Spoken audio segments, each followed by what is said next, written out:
So hi guys, you are watching the Indian Engineers and this is part 10 of complete Angular series। और guys इस video में हम जानेंगे angular events के बारे में।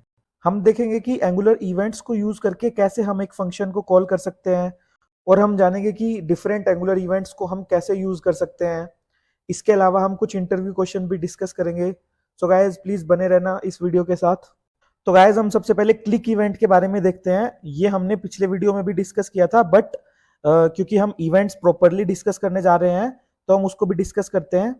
तो गाइज इसके लिए ना आपको सबसे पहले एक बटन बनाना पड़ेगा, ठीक है। अब मैं क्या चाहता हूं, जैसे ही मैं इस बटन को क्लिक करूं ना, देखो क्लिक लिखने से ये क्लिक एक इवेंट है जो कि ये बताएगा कि जैसे ही बटन क्लिक होगा तो क्या करना है। तो इसके अंदर मैं एक फंक्शन कॉल करना चाहता हूं लाइक गेट डेटा, ठीक है। गेट डेटा नाम से एक फंक्शन मैं क्लिक करना चाहता हूं, ठीक है। और इस बटन का नाम मैं क्लिक रख देता हूं, ठीक है। तो गाइज क्या होगा ना, जैसे ही बटन क्लिक होगा वैसे ही ये गेट डेटा नाम का फंक्शन कॉल हो जाएगा और मैं इससे ना एक बार को स्टैटिक डेटा ही मान लो पास करता हूं, ठीक है। इस गेट मेथड के अंदर ना स्टैटिक डेटा पास कर देता हूं। इसमें लिख देता हूं बटन क्लिक हुआ है, ठीक है।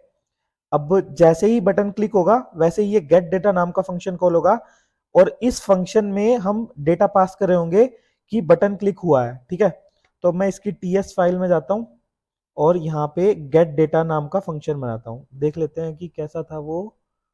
गेट डेटा कैमल केस में लिखा है हमने, ठीक है। तो मैं यहाँ लिखता हूं गेट डेटा और इसमें ये एक पैरामीटर पास करते हैं डेटा नाम का जिसका टाइप है स्ट्रिंग, ठीक है, क्योंकि उधर से हम स्ट्रिंग वैल्यू भेज रहे हैं। तो अब यहाँ पे मैं क्या करता हूँ, एक वेरिएबल बनाता हूँ जो कि डेटा लेगा। डेटा लेगा डेटा लेगा नाम से एक वेरिएबल बनाया मैंने जो कि अभी एम्प्टी है, ठीक है। तो डेटा लेगा नाम का, अब इसमें डेटा आ जाएगा दिस डॉट डेटा लेगा। दिस का मतलब इसी क्लास की का कोई पैरामीटर है डेटा लेगा। दिस डॉट डेटा लेगा की वैल्यू मैं डेटा के इक्वल कर देता हूँ, ठीक है।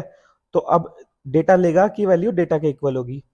तो अब मैं क्या करता हूं कि एक और मेरा एच टैग बना लेता हूं हेडिंग 1 का और इसके अंदर मैं इंटरपोलेशन की हेल्प से डेटा लेगा, क्या नाम से मैंने बनाया था, डेटा लेगा, ठीक है। डेटा लेगा प्रिंट करवा देता हूं, ठीक है। डेटा लेगा, ठीक है गाइज। तो देखो बेसिकली होगा क्या, जैसे ही मैं ये बटन क्लिक करूंगा वैसे ही गेट डेटा के अंदर बटन क्लिक हुआ है नाम की एक स्ट्रिंग जाएगी। तो अब इसके अंदर स्ट्रिंग जाएगी तो डेटा लेगा जो कि पहले एम्प्टी है ना, उसके अंदर वैल्यू आ जाएगी डेटा लेगा। फिर उस डेटा लेगा को मैं यहाँ पे HTML में जाके प्रिंट कर दूंगा, ठीक है गाइज। तो अभी इसको हम प्रैक्टिकल करके देख लेते हैं। तो गाइज अब मैं इस बटन पे क्लिक करूंगा ना, वैसे ही हमको एक हेडिंग दिखेगी। क्या हेडिंग दिखेगी, हेडिंग दिखेगी मैं आपको बताता हूँ। ये हेडिंग दिखेगी मेरे को, बटन क्लिक हुआ है, ठीक है। जैसे ही मैं बटन को क्लिक करूंगा तो देखो गाइज जैसे ही मैंने इसको क्लिक किया तो यहाँ पे आ गया बटन क्लिक हुआ है। तो गाइज बेसिकली ये हमने एक इवेंट की हेल्प से ये बटन क्लिक हुआ है शो किया, मतलब यूआई पे, ठीक है। तो ऑन क्लिक, तो ये क्लिक एक इवेंट है, ठीक है। अब हम और इवेंट्स के बारे में पढ़ लेते हैं। एक बार मैं ये सब हटा देता हूँ, ठीक है। और ये गेट डेटा वाला मेथड भी हटा देता हूँ एक बार और हम शुरू से और इवेंट्स के बारे में पढ़ते हैं, ठीक है। इसी तरह से गाइस एक इवेंट होता है, मैं आपको बताता हूँ, की प्रेस, ठीक है। देखो सबसे पहले मैं एक इनपुट बनाता हूँ। इसका टाइप होगा text. Guys type is equal to text का मतलब होता है कि आप जो इनपुट वैल्यू है ना उसमें टेक्स्ट इनपुट कर सकते हो, ठीक है। अब प्लेस होल्डर होगा इसका, प्लेस होल्डर होगा इसका, एंटर करो। जैसे सबसे पहले मैं की अप इवेंट दिखाता हूँ। देखो वैसे की लिखने पे की डाउन, की प्रेस, की अप ये सारे इवेंट्स दिख रहे हैं बट अभी हम की अप इवेंट के बारे में बात करेंगे। देखो इसमें क्या होता है ना, जैसे ही की अप होगी ना, जैसे ही आप की प्रेस कर रहे हो फिर वो अप करोगे तो उस टाइम पे ये इवेंट कॉल हो जाएगा। और इसमें मैं चाह रहा हूं जैसे ही की अप हो वैसे ही एक गेट डेटा नाम का फंक्शन कॉल हो, ठीक है। और फंक्शन में पैरामीटर जो है हम चाह रहे हैं कि जो भी हम इनपुट बॉक्स में लिखे ना वो वैल्यू हमारे इस फंक्शन में चली जाए। तो उसके लिए मैं एक आईडी बनाऊंगा की अप इवेंट के नाम से मैंने आईडी बनाई, और अब मैं मेरे को अगर इस इवेंट बॉक्स की वैल्यू देनी है ना इस गेट डेटा फंक्शन में, तो इस आईडी की वैल्यू पास करनी पड़ेगी कि इवेंट आईडी डॉट वैल्यू। ठीक है, तो इस तरह से मेरी वैल्यू पास हो जाएगी। तो ठीक है, अब इस तरह से मेरी वैल्यू पास हो जाएगी। तो अब मेरे को गेट डेटा नाम का फंक्शन बनाना पड़ेगा। तो अब मैं टीएस फाइल में जाके गेट डेटा नाम का फंक्शन बना लेता हूँ। ठीक है, ये गेट डेटा नाम का फंक्शन मैंने बनाया, इसमें मैं डेटा पैरामीटर बना रहा हूँ। ठीक है, जो कि स्ट्रिंग टाइप का है।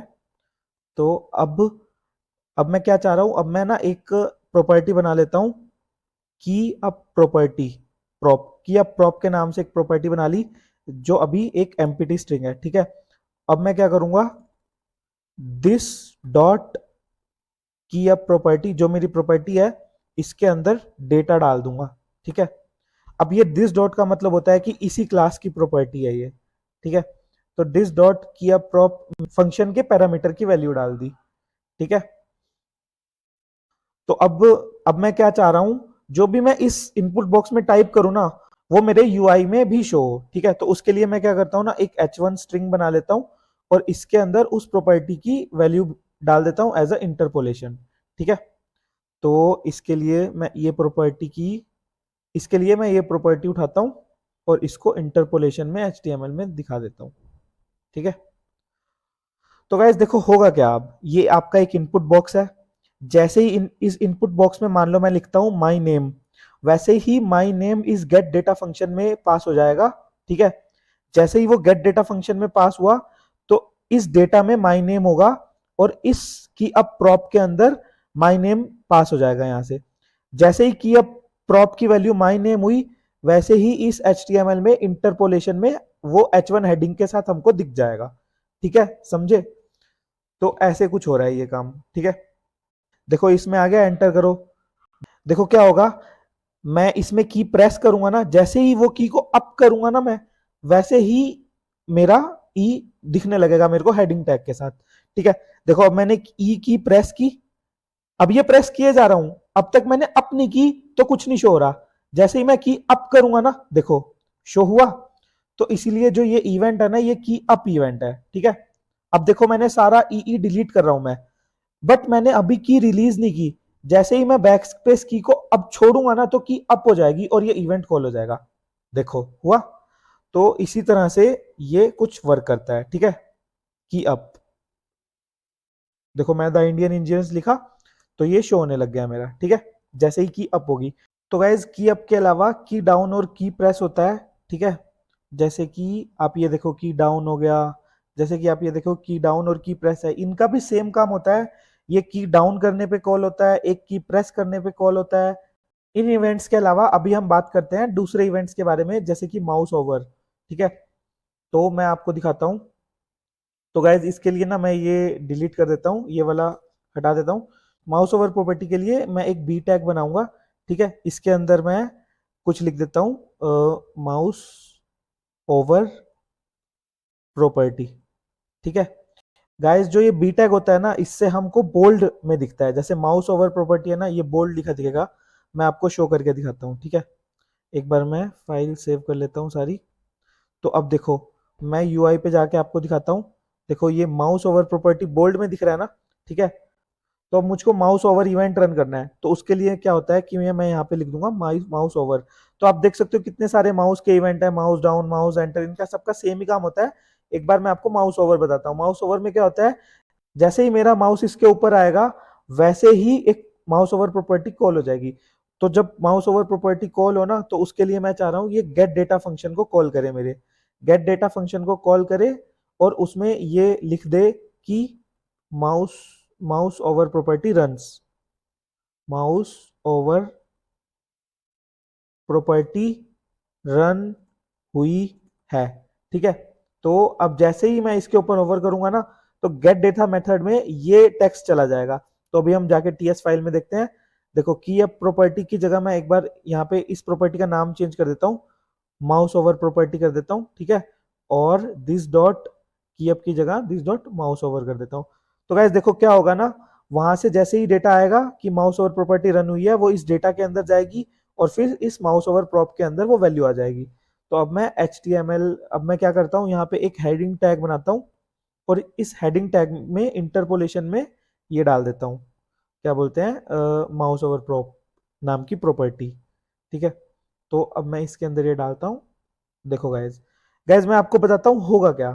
इसमें होगा ये, जैसे ही मैं माउस ओवर प्रॉपर्टी लाइक इस टेक्स्ट के ऊपर होवर करूंगा ना, ओवर, तो ये गेट डेटा मेथड कॉल हो जाएगा, और गेट डेटा मेथड कॉल हुआ ना, तो उसके अंदर इस डेटा के अंदर वो वैल्यू आ जाएगी, और ये माउस ओवर प्रॉप जो है ना, ये प्रॉपर्टी जो है ये पॉपुलेट हो जाएगी, ये पॉपुलेट हो जाएगी। तो इंटरपोलेशन की हेल्प से वो हमको दिखने लगेगी यूआई पे। ठीक है, तो मैं आपको करके दिखाता हूँ। देखो, अब ये जैसे ही मैं माउस ओवर प्रॉप के ऊपर अपना कर्सर लेके जाऊंगा ना, वैसे ही हमारा हेडिंग टैग शो होने लग जाएगा। देखो, हो गया ये शो। तो इस तरह से ये माउस ओवर प्रॉपर्टी शो करती है। तो गाइज, इस तरह से ये जो माउस ओवर प्रॉपर्टी है ना, इसके अलावा और भी बहुत सारी प्रॉपर्टीज होती हैं, जैसे माउस डाउन। जैसे ही आप इस टेक्स्ट के ऊपर जाके क्लिक करोगे, वैसे ही ये प्रॉपर्टी रन हो जाएगी। माउस एंटर, इधर जाके एंटर, इस प्रॉपर्टी पे जाके एंटर करोगे, वैसे ही रन हो जाएगी। तो ये सब आप ट्राई कर सकते हो, बहुत इंटरेस्टिंग है, ये करने में बहुत मजा आता है। तो गाइज, इस वीडियो में इतना ही। अगर वीडियो अच्छी लगी हो तो please like, share and subscribe जरूर करें। Thanks for watching.